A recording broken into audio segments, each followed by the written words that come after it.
తాకట్లో ఉన్న బంగారాన్ని విడిపించి ఆ రోజున మార్కెట్ ధర కట్టి మిగిలిన డబ్బును మీకు అందిస్తుంది కొమ్మూరి గోల్డ్.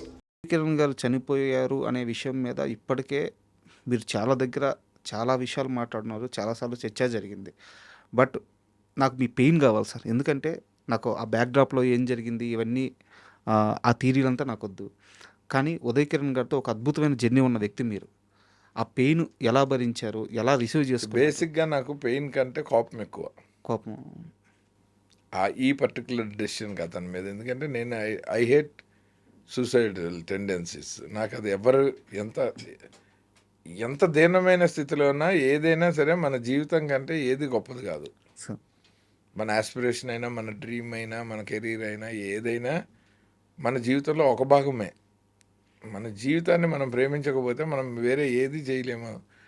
ఉదయ్ కిరణ్ తను పడిన కష్టానికి, అతనికి వచ్చిన సక్సెస్కి, అతను చూసిన జీవితానికి అతని లైఫ్తో ప్రేమలో పడతాడని నేను అనుకున్నప్పుడు పడలేదని కోపం నాకు.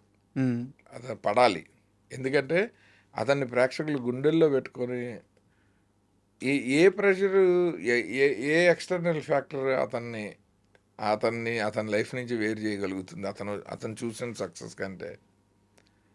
ఇప్పుడు ఎంతమంది హీరోలు ఒక కెరీర్లో ఒక చిన్న అప్పు వచ్చినప్పుడు హ్యాపీగా ఉండి ఫ్యాన్స్ని మంచిగా ఎంగేజ్ చేసుకుంటూ, మళ్ళీ డౌన్ వచ్చినప్పుడు టక్కన ఒక టెలివిజన్ షో అమితాబ్ బచ్చన్ లాంటి వాళ్ళు, చిరంజీవి లాంటి వాళ్ళు, మీలో ఎవరు కోటీశ్వరుడు చేసి, నాగార్జున గారు లాంటి వాళ్ళు బిగ్ బాస్ చేసి, మన కళ్ళ ముందు మన సీనియర్లు మనకి ఇంత మంచి దారి చూపిస్తున్నారు కదా, how to be in public without damaging our image. Sir అలాంటప్పుడు మనకి ఈ ఏజ్లో కుర్రాడికి ఏంటి ఇప్పుడు సూసైడ్ చేసుకోవటం అన్నది, I hate him for ever, for the rest of my life, for only this act. ఇంత బ్యూటిఫుల్ జర్నీ ఉన్న మా అందరినీ వదిలేసి ఇలా చిటికేసే ఒక కథ రాసుకుని సినిమా తీయగలిగిన ఒక హీరో బలవన్ మరణం చేసుకోవటం, అతను ఒక యాక్సిడెంటో ఒక డిసీజో అలా ఏదో ఒక అన్ఎక్స్పెక్టెడ్ షాక్ అయితే నేను లైఫ్ లాంగ్ ఏడ్చేవాను అతని గురించి. సరే పాపం ఇలా జరిగింది అనే ఒక సింపతి ఉండే, ఇప్పుడు లేదు నాకు.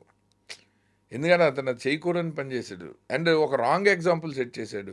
ఎవడైనా ఒక నాన్ ఫిలిం బ్యాక్గ్రౌండ్ నుంచి నేను హీరో అవుతానని కలలుగానే ఒక టాలెంటెడ్ కుర్రాడు, అతనికి ఉదయ్ కిరణ్ని తొక్కినట్టు తొక్కుతారు, వాళ్ళలాగా డిప్రెషన్కి వెళ్ళిపోతావు, ఇండస్ట్రీలో మనకి లాంగ్ రన్లో ఉండనీరు. సినిమాల్లోకి వచ్చి సినిమాల్లో సంపాదించి సినిమాల మీదే డబ్బులు ఖర్చు పెట్టి మళ్ళీ సినిమాల మీదే నిలదొక్కుంటున్న మేమందరం పిచ్చోళ్ళమా ఏంటి? అతనికి అలాంటి రిస్కులు కూడా చేయలేదే, ఎకనామికల్ రిస్కులు లేవుగా. ఒక ఆర్టిస్ట్కి ఎంతసేపు వస్తే అవకాశం వస్తే డబ్బులు తీసుకోవటము, లేకపోతే ఉన్నవి జాగ్రత్తగా ఖర్చు పెట్టుకోవటమే తప్ప అతను బిజినెస్ఫుల్గా చేసిన మిస్టేక్స్ ఏమున్నాయి? నేను రెయిన్బో సినిమా తీసాను, డబ్బులు పోయాయని చెప్తాను నేను, విజిబుల్, నా లాస్ అయినా నా ప్రాఫిట్ అయినా. అతనికి అది కూడా లేదు కదా, నాకు అందుకు కోపం. అంటే మీరు మాట్లాడుతుంటే నాకు అది ఒక తండ్రికి బిడ్డ మీద, ఒక బిడ్డ తప్పు చేసేస్తే వచ్చే ఆ కోపంలో ఆ ప్రేమ, ఆ పెయిన్ తెలుస్తుంది. ఎందుకంటే అద్భుతమైన జర్నీ కదా సార్ మీ ఇద్దరిది. మేము లైఫ్కి సంబంధించి ఎన్నో మంచి విషయాలు మాట్లాడుకున్నాం, అందులో ఒకటన్నా అతను కాపాడలేకపోయింది అంటే బుర్రకి ఎక్కించుకోలేదా అని డౌట్ వస్తుంది అన్న. సక్సెస్కి క్యారీ ఫార్వర్డ్ అయ్యి అతను ఒక యారగెంట్ మనిషిగా మారుంటే నేను చాలా హ్యాపీ ఫీల్ అయ్యేవాడిని. డబ్బులకు స్టేటస్ పెరిగి అతను ఎవరిని పట్టించుకోకుండా, అసలు ఎవరిని కలవకుండా ఉన్నా నేను హ్యాపీగా ఫీల్ అయ్యేవాడిని. అప్పుడంతా హంబుల్గా ఉండి, అప్పుడు ఇంట్లో పిల్లల్లాగా ఉండి, మంచి సూపర్ సక్సెస్లో ఉన్నప్పుడు, సూపర్గా డబ్బులు ఉన్నప్పుడు ఎంతో డౌన్ టు ఎర్త్ ఉండి చక్కగా నవ్వుతూ అందరితో కలిసిపోయి మంచి పేరు తెచ్చుకుని ఒక డిప్రెషన్కి క్యారీ ఫార్వర్డ్ అవ్వటం ఏంటి, ఒక ఎమోషన్కి క్యారీ ఫార్వర్డ్ అవ్వటం ఏంటి? అప్పుడే అంత రీచ్ దాని క్యారీ ఫార్వర్డ్ అయితే మనం ఏమో యాక్సెప్టెడ్, ఓకే అది హిట్ వచ్చింది, బల్బ్ వచ్చింది, ఓకే ఫైన్. చాలా మందిని చూసాం, ఇతను అంతే.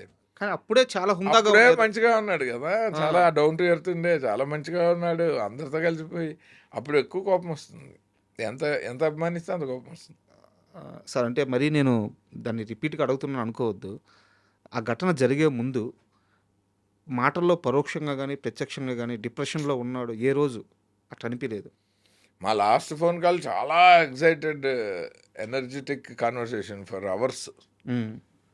మంచి సినిమాలు చేద్దాము, అత్తారింటికి దారేది ఇండస్ట్రీ హిట్ కొట్టిందంటే అసలు ఇంకా ఈ మన జోనరాకి మార్కెట్ వచ్చింది, అసలు రాయండి అన్నగారి కథలు మీకు ఎందుకు, వినండి తండ్రి, మంచి కథలు తండ్రి చేసి పడేద్దాం అని.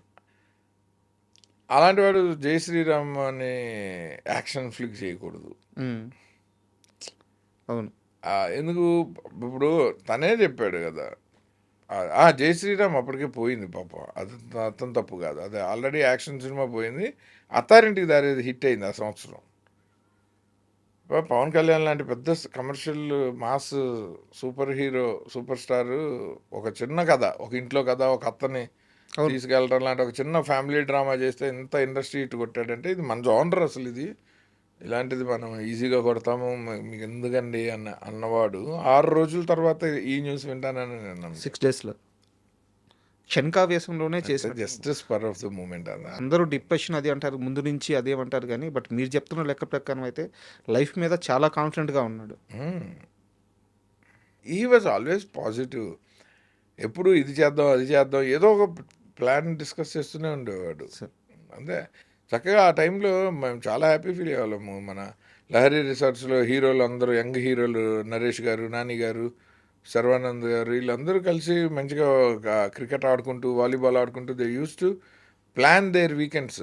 సార్ వాళ్ళ షూటింగ్ షెడ్యూల్స్లో నుంచి వాళ్ళు ఒక అవుటింగ్, ఒక హ్యాంగ్ అవుట్ ప్లాన్ చేసుకునే వాళ్ళు.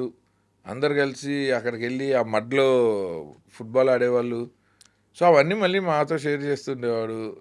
సో ఈ వాజ్ సో హ్యాపీ. అలాంటి అసలు ఇది అప్పుడే పెళ్ళయింది, ఎటు చూసినా అతను చేసిన తప్పే. సార్ మా